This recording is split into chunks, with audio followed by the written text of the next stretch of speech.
Hey guys, it's Kip Surfari with Surfari Pals, and we are going to show you how to make the world's best homemade salsa. Now you should have gotten your dry ingredients in the mail by now, and so you're going to have those ready, but I also want you to have a 28-ounce can of tomatoes. Now I know some of you want to use fresh tomatoes, but to always have salsa on hand and consistent year-round, I recommend the canned tomatoes, and I always get the whole peeled. Should have a nice yellow onion, a green bell pepper, your dry mix ingredients, and last but not least, cilantro. Now, one thing with cilantro, I want to make sure you get the largest leaf possible. Let me bring that a little bit closer. The larger the leaf, the more flavorful the cilantro will be.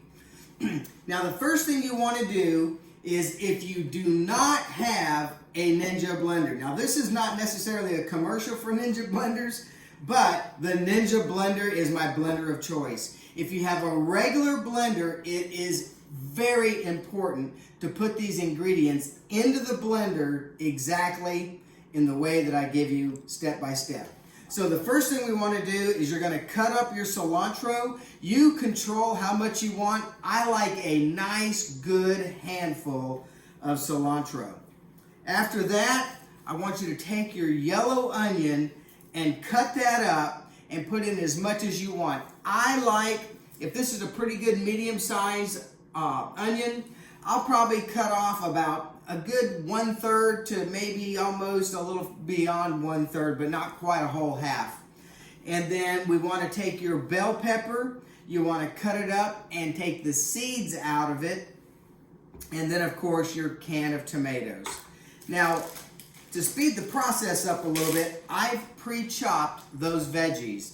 Now, because I'm using the Ninja with the 4 blades, it's not quite as important to put the ingredients in that order, but if you're not using a Ninja, the first thing you want to put in at the bottom of your blender is your cilantro. The next thing you want to put in is your yellow onion, and then follow that with your fresh bell pepper. Once you've got those 3 ingredients, you're going to put in the dry mix salsa ingredients next.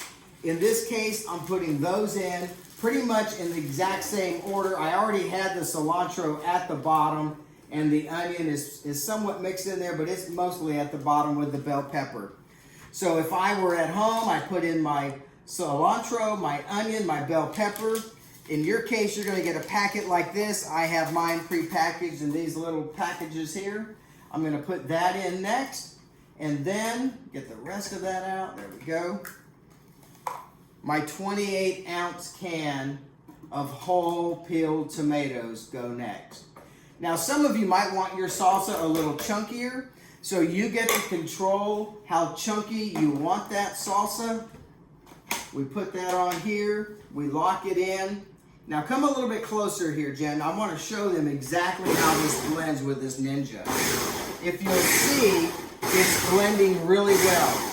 Now, on a regular standard blender, you're not going to have quite this type of mix. You'll probably have to take the lid off and scrape the sides. The reason on a normal blender that you want to have the cilantro first and then the onion at the bottom is because it takes it a little bit longer for everything to mix together with the juices from the tomatoes.